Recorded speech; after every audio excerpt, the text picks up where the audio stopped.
Welcome to the Global Gratitude Summit. I'm Sharon Saraga Walters. And I'm Luann Saraga Walters. And our guest today is an equine leadership coach. He works with highly driven leaders who want to maximize their impact by up-leveling their power to serve with integrity. It's a special kind of coaching. We're going to find out a lot about that. Integrating 20 plus years as a transpersonal and somatic therapist and a distance running coach, Jesse Johnson brings his full skill set and experience to the mission of evolving the norm of human leadership through his work with horses.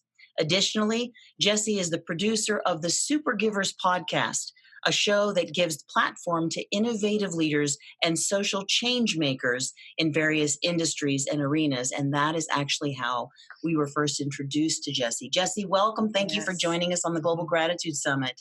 Thank you both for having me. Like I said, it's an honor to be part of the summit.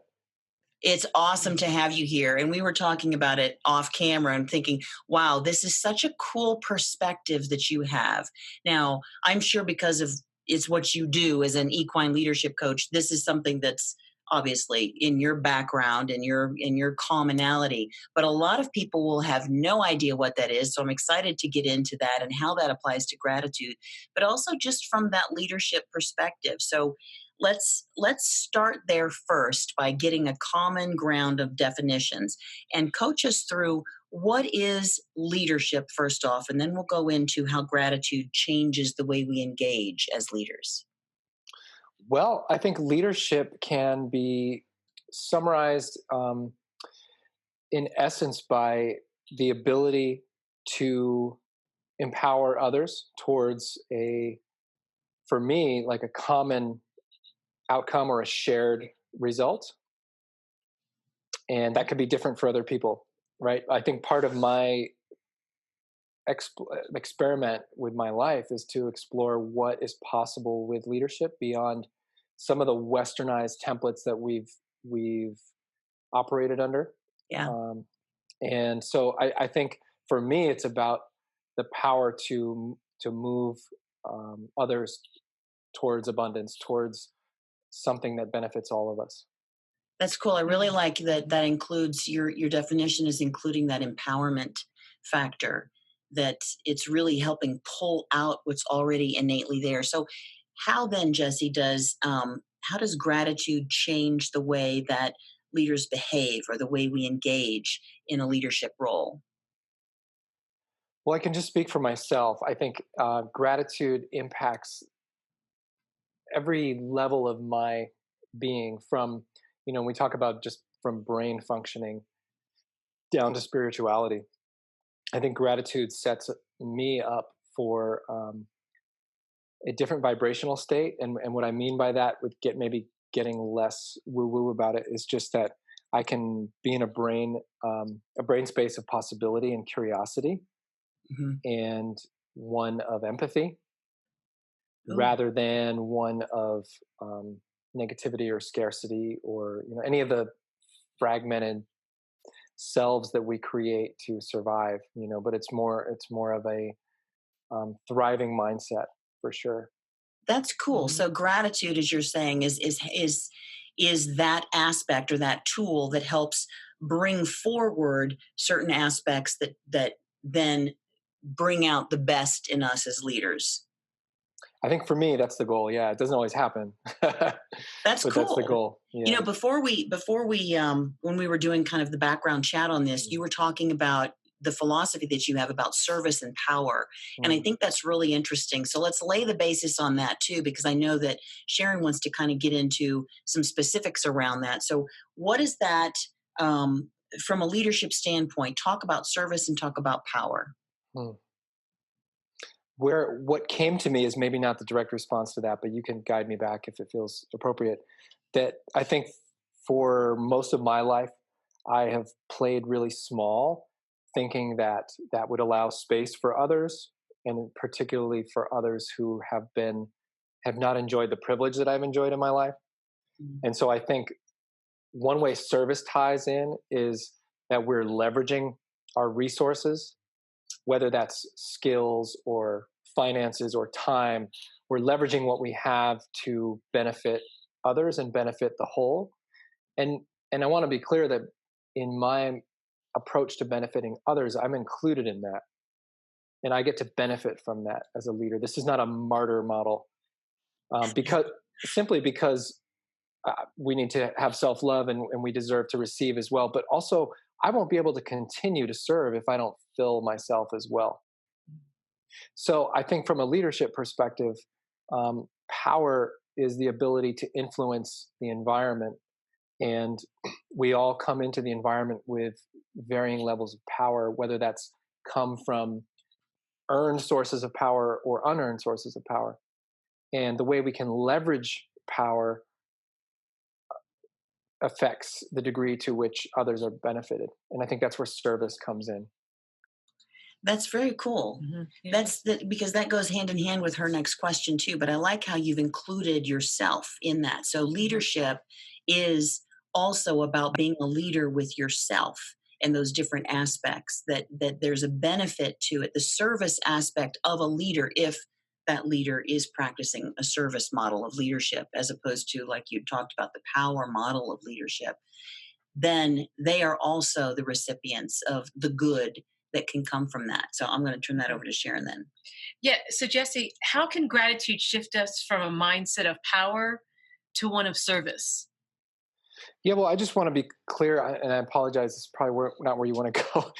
I don't want to use power pejoratively. I think it's really neutral. It's like money. It's Sure. an energy source that we can leverage, and I think everybody probably understands the way you're using power is there's an assumption that it's in my understanding would be like predatory power. It's a power source that's used to extract from others rather than to benefit others. Is that fair I to almost say? think of it as an imbalanced An sense of imbalanced self. power. There you go. Right. Yeah. So I credit one of my mentors, Linda Kohanoff, who is a powerful figure in the equine world, as coming up with this concept around predatory power and non-predatory power. Just if people want to look into this more. But to me, power is really important. It's really neutral. It's just like money or any sort of tool we have to leverage our resources. So getting back to your question, Sharon, what was it again? That was good though. I like the predatory.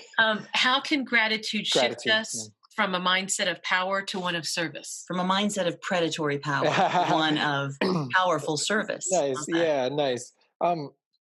Yeah, now it lands a little different having said that. So I think gratitude could be, for instance, the ability to reflect on all that I have, especially as a person who holds a lot of agent cards, if you're familiar with that language, to be able to reflect on all that we do have as people, as leaders, and to create gratitude for what's there, rather than a focus on what's not there, I think is a really great starting point to create a mindset of service. Like I can't serve unless I've received. And so if I can first take stock of all that I've received and all that I am, doesn't mean that I don't deserve more or that I can't receive more. It just means that it puts me in that grateful place for everything that's alive in me, everything that's available to me in the world now, rather than a mindset of I'm not going to be okay until this happens, or I won't be enough until I achieve this. And I think that creates an impulse towards extraction, towards like what can I take from the environment so that I'm enough, so that I'm okay, so that it's fair, so that it's equal, so that it's just, whatever that is. We might have a dog bark in a second. That's okay. We have one downstairs too. Luckily, he hasn't shown up today, but Okay, we're clear. Yeah, that's what I would say for that. Yeah, that's good because that's, you talk about and that is that mindset shift. As a leader, if I have a sense of imbalance, if I don't feel that my life is complete in some way, I may be trying to extract things from the environment, the office, the team that leaves them feeling almost it could create a very toxic environment with that. yeah. And so what you're saying is gratitude actually helps ground then that leader into a different mindset to feel what, fuller, more present, um, more capable, able to give? Yeah. That's interesting. You do the Super Givers podcast and you talk with a lot of leaders, and I'd be interested to hear, what have there been any aha moments for you as you've interviewed these incredible people about how they lead and what they come from, what energy they come from, and maybe how gratitude plays a role in that? Yeah, I think within the context of gratitude, the big thing that stands out to me is actually really recent. So, in I would say there's three people of color I've interviewed who are who have all said a very similar thing, and that is that they in their sort of empowerment recentering work for themselves in the world, they have benefited by working towards creating a victor stance rather than a victim stance, while Mm-hmm. also acknowledging systemic oppression and all the forces that contribute to the environment in which they live. Mm-hmm. They have all become very successful in a variety of common metrics, um, financially included for one of them in particular, who have said, I acknowledge oppression, I acknowledge all the elements of this system that are working against me, and I also acknowledge that it is in my power to have a mindset of gratitude, to have a mindset that I am a victor of my life, I am not a victim. And that's not easy for everybody to do. I understand that. These are people that also had great support, and that's a layer of this whole thing that we're not necessarily getting into. But I want to just acknowledge that that's been a really interesting aha for me, is to have that both and of acknowledging the reality of a situation Sure. and to create a mindset of gratitude within that, which Well, I and I think is think, available to anybody. yeah, and all of those different layers and levels of privilege. We tend to sit way up here as far as privilege being white. I experienced a different set of that, but like you're talking about victor victim, when I was acting as a straight woman, I had a different layer of privilege than I do as a gay woman. And so, from that standpoint, I can kind of understand it a little bit. But if I'm coming from a sense of lack, I don't have that straight female privilege. That doesn't put me in my frame. For me, it doesn't work. It doesn't work within my world. I look at my world as, here's what I do have. This is the environment that I do have. This is the privilege that I do have. And not as a lording over anything or anyone, but just as a matter of being, wow, I didn't do anything to deserve it. I didn't, I was born this way. And Lady Gaga, thank you. And, but I like that what you're talking about, the victor versus victim. And it is hard, especially, friends of ours who are, and I'm still talking in the gay model, friends of ours who lost their parents because their parents kicked them out of the house, or who had other types of discrimination, or God forbid, were beat up or killed, or had friends killed because of their homosexuality. So you can get into that zone. And I think what I'm hearing you say is that the practice of recognizing what we have, putting ourselves in a sense of victor, and gratitude plays a role in that, can help redefine who we are and what we're capable of then giving back to the world. Is that kind of similar to where you were heading with that? And thank you for your personal example. I think that puts it in a really nice context for people. And again, I just want to acknowledge that it's a really privileged vantage point for me to say that this is available for anyone. Mm, I want to contextualize that by saying, a, not everyone, it's not accessible to everybody right away or by themselves, and it's not easy. And there are other layers to acquiring just like this emotional bandwidth to be able to generate gratitude. And we're living in a system in the United States where people's emotional functioning is directly affected by their circumstances, which are not all they're doing. And these people that have inspired me, these interview guests that I'm talking about, I think their message is wonderful because they're saying it's not going to help to wallow in that and become a victim of that. at the same time, we have to acknowledge that you're Mhm. starting, at the bottom of a hill here. And what do you, so then look around and say, if I'm going to complete this, then what do I need in order to start achieving this? Because it's not a fair fight. It's not an equal task. So let's create a victor mindset, which is, what do I need to succeed? And maybe one of those things, and gratitude, a mindset of gratitude may not be the first thing that is available to a person in that position. Right. Absolutely. This is what I'm trying to say. No, Yeah. absolutely. And I Yeah. think that's the point of, with the summit, what we are hoping to do for this gathering of these amazing experts, yourself included, is to make that available. The gratitude is Mm, not a band-aid. It's not yeah, something to cover over. right. It is a very powerful tool when it can be employed. And we were speaking with a gentleman who's also joining us this year, Norm Bouchard, who is going through cancer. Mm, And his and I encourage everybody to watch that talk, because he's very real and he's very honest about, it's hard to practice gratitude, and there are some days when you don't want to.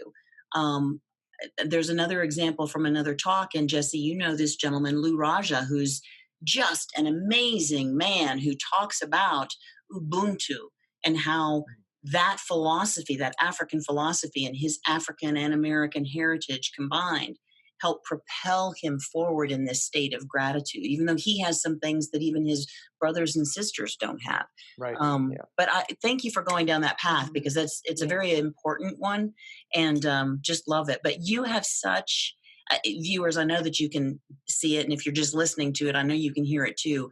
Jesse, you have this incredible, gentle side of you that is just beautiful, and I can feel that coming through the camera as we're speaking. And I just keep hearing in my head this next area that I really want to go into, because you have this personality that Mm, makes me think, well, of course you're an equine coach. I have mm, no idea what that is, but Sharon's going to mm. propose that to us now. Thank you. Yes. So Jesse, so what is equine coaching? Mm. What's that look like? Well, it looks like a lot of different things, but basically, it looks like human, horse, or donkey or zebra. I tend to work with horses only. Relationships that are built for um, transforming. Yeah. So we can set up different experiences, different. A lot of times, it's really organic, which is why it's hard for me to articulate. But you have a person and a horse, or a group of horses, and I think it's easier to explain from the standpoint of understanding some of the horse behavioral science, if that's all right. Hmm. Yeah. Please, yeah. What? Yeah. So the reason the We've never experienced it, and I know a lot of people haven't either. So, yeah, sure. So maybe I should have led with this. I can back up and say that the reason why horses are involved with this is because they are incredibly sensitive, non-predatory herd animals that have been surviving in the wild, many in very harsh climates, um, for thousands of years, even despite thousands of years of abuse and violence from humans. Horses have the resilience, the emotional resilience to come into relationship with us. And I think it's really important to say, for people who are discovering this maybe for the first time, or maybe you do know enough about it and you've got your ideas about what I'm going to say. Like any industry, there's a spectrum of people doing a spectrum of different things and coming at this from a different vantage point. So I only want to speak for myself, and I encourage people to sort of do their research to discover what's out there. But what I'm most interested in is the human resources that come alive and become assimilated within us. They're already here, but they come alive being with these non-predatory animals, because to be in an honest relationship with a horse, and by honest relationship I mean cooperative, there's a difference between compliance and cooperation. Cooperation happens in the neocortex. Compliance can happen um, in a shut down place for anybody, humans or animals alike. We can shut somebody down by fear or force, and we can get compliance, but that's not relationship. so cooperation, you're saying, from the horse, is that the horse is actually taking part willingly in Yes, this. yes. And so there is a way in which humans can grow and transform by exploring what it's like to be in a cooperative partnership with horses. So when we look at your question about equine coaching, it can look very simple. It can look like somebody practicing grooming with a horse, or standing in the middle of a round pen and feeling into how they might connect. But what's happening in the coaching part of it is the human element of interpretation and guidance, where I'm trying to help clients become really mindful and embodied with what the feedback is from the horse, because they're in a relationship with this being that, because they are so sensitive and non-predatory, they are incredibly unfiltered and attuned to what they're picking up on. So humans are in a really unique position because we house both the non-predatory and the predatory aspects. Like, we're omnivores, right? So we have, that's our physiology, but we also have the emotional and spiritual components of all of that. So we can meet a horse from a predatory place, just like we can run a business from a predatory place. We can, threaten to fire people, and we can demand things based on humiliation and demotion. That's all compliance building through force. But I Hmm. think the power of human evolution is in exploring what's possible through cooperation. And horses are incredible teachers of that. Yeah. So So how do they we're teach? How do exploring they? that. How, let me jump in here then, because I'm I'm Please. Yeah. I'm kind of getting this, and this is really fascinating. So in the interaction that your clients have with the horses, they are learning about their own behavior because they are seeing it either received or not. So what does the horse do? Does it decide not to cooperate if there's energy that it doesn't like? Is that Yeah. the Yeah. I mean, you're getting it exactly right. So now we are looking at what's happening in this relationship, because unlike humans, horses are really not going to filter their response. They're not going to make a story out of it. They're not going to like overly caretake, right? They're just going to reflect exactly what's happening. So earlier today, on the day that we're talking, I was working with a client who is trying to really bring about the right to exist on a level of like, I deserve to be here, my needs are welcome, these kind of things, right? And so when she gets in the ring with the horse, if she's not really trusting herself and she's looking to me to direct her, Mhm. the horse will come over and just look at me. Wow. Interesting? So And it's so, almost like an antenna. right, It's so like, the horse, so then I can learn to say, okay, so is this reflecting that you're wanting an outside source to tell you what's going on? And of course that opens up this whole template for her about not trusting herself and not deserving to, you know what to do, and all these things, right? So depending on whatever you're working on, the horse will reflect it. And I've seen the same horse act completely differently on the same day with different clients. um, that's cool. Hmm. yeah. So Yes. so it what it allows is, here's why I love it as a someone who's been a long time, traditional therapist and moving into coaching. You don't have to. I'm not saying that horses are the only thing that can, the only methodology to accessing this part of ourselves. What I love about it is that it happens very quickly and you can go very deep, which is really important for a lot of the people I work with. Time is so precious, but it also gives them an opportunity to be in nature and to practice interspecies partnership, which is something that I think, if humanity is going to be here for however long, we're going to have to explore how to be more in tune with our world. So I think I rambled a little bit there. No, I love Yeah. that, because I'm excited that's about actually, it. you covered a couple of the questions that Okay. we were going to follow up with it, which was perfect, and it makes me think of, from the standpoint of approaching that experience with closed emotions, anxieties, nervousness, anger, anything that's not going to allow the cooperative relationship that you're talking about, because the horse just won't take it. Not Won't want. necessarily, not necessarily, Really? but I think you're on the warm path here. So that's a fair assumption, and that's what a lot of people assume. But actually, what's more true is that cooperation comes from congruence. Mm. So when we are who we are, that's trustworthy. I can be Ah, mad, I can be excited, I can be anxious, I can be shy. As long as I show the horse that that's true, then the horse is fine. As long Wow. as, I mean, given the fact that I'm not attacking the horse, but it's congruence, it's integrity is another word for it. Am I showing you what's really happening? Where horses don't trust is when I come in smiling, but I'm really nervous. ah, And so people misunderstand that. They think, oh my gosh, don't upset the horse. You got to pretend you're okay. No, that's actually pretty untrustworthy. That's predatory behavior. And what's more true, and I had my client do this today, is just to voice, just to be really open about it. And she started talking to the horse and she said, I don't know what I'm doing. I I love I feel that. frozen. I feel stuck.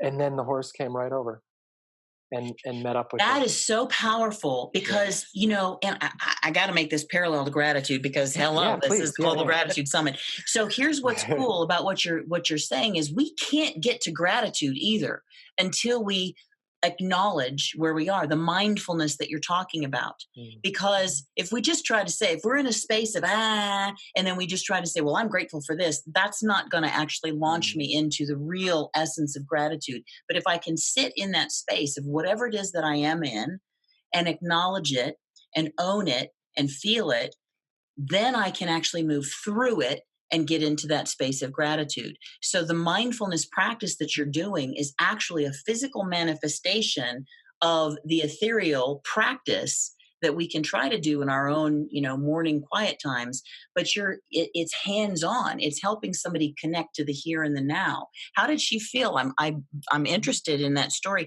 How did she feel when she just said, I don't know what I'm doing. I don't know. And then she saw the horse respond that way. I bet that was amazing. yeah.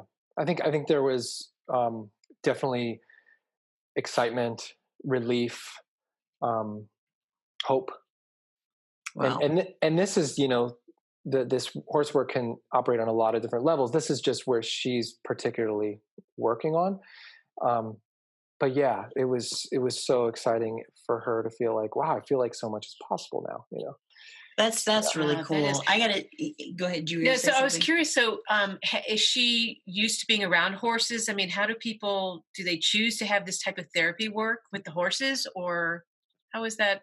How does that come Yeah, about with people? that's a great question, and one that I'm trying to answer with my marketing, as are a lot of people with who work in the equine world. Yeah, I think it's something, as you're experiencing, perhaps even in this conversation. It's something that's pretty easy for people to be curious about because they're like, "Wow, that sounds interesting." Horses are, horses are not like typically a polarizing force, and most people have some sort of softness for them, unless they've had a really scary experience as a kid or something. And so most people, it's just about really having the opportunity for them to learn about that it's out there and what it is. And of course, like anything that is really experiential, it's much easier understood through experience, which is not super easy to deliver in a phone conversation or a video Sure. interview, right? So, um, yeah, so people similar to me and myself included have made videos and done interviews and try to like bring the experience as close to people as possible so they get a feel for it. But yeah, it's catching on. I think it's a thing that um, I think more and more people are really craving that we've lost touch with our natural selves, and so I think there's an interest in like adventure experiences, Mm.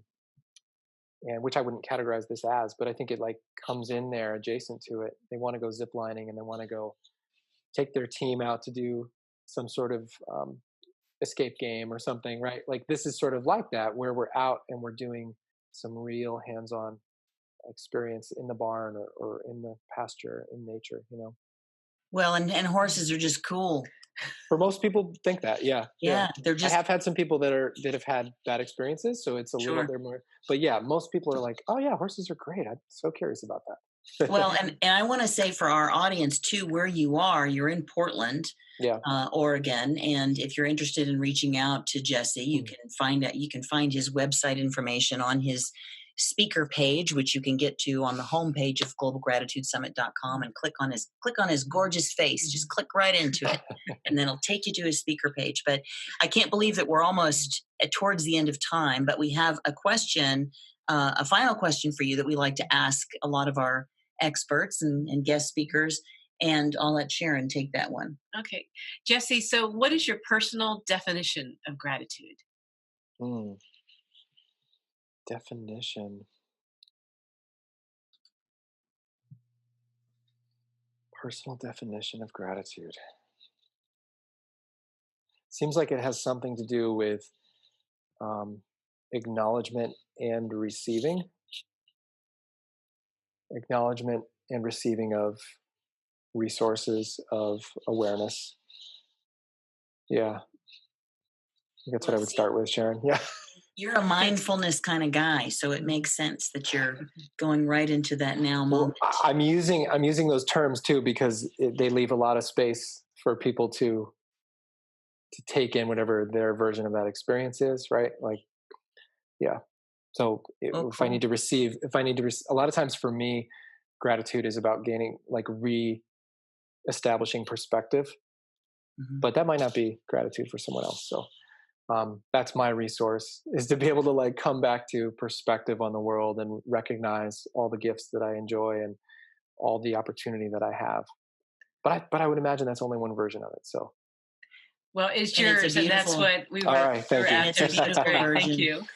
Jesse Right Johnson, thank you so much for joining us on the Global Gratitude Summit today, and for sharing the amazing work that you're doing. I'm sure that the leaders that you're working with, the clients that you're working with, take away from their experience with you and with the horse just a profound awareness of who they are. And I love what you said initially, that your emphasis on leadership is about empowerment and helping people sit with that, what they bring to the table, to get them actually more defined by it. That's very cool. Thanks for joining us today. Thank you so much.